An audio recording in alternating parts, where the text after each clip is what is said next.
Hello everyone, আমি জবওয়ালা হালিম।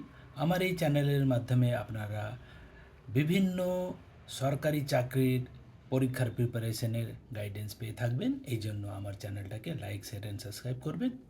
গতকাল আমি যে প্রশ্ন করেছিলাম তার উত্তরটা খুবই ইজি। এখানে মেন টুইস্টটা হলো যে আফটার 25 ডেজ কত দিন অ্যাভেলেবেল আছে। তাহলে আফটার 25 ডেজ 13 ডেজ অ্যাভেলেবেল ছিল আউট অফ 38, আর একদিন আগে শেষ হয়ে গেছে মানে 12 দিন।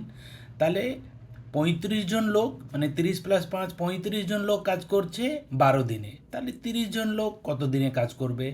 অ্যান্সারটা 14। খুবই সিম্পল। তাহলে অ্যান্সারটা হলো 1 ডে ডিলে হতো। যদি অ্যাডিশনাল 5 জন যদি নিয়োগ না করা হতো তাহলে 1 ডে ডিলে হতো। এটাই অ্যান্সার। এই ধরনের রেগুলার আপডেটের জন্য আমার চ্যানেলটাকে লাইক, শেয়ার অ্যান্ড সাবস্ক্রাইব করবেন। Thank you.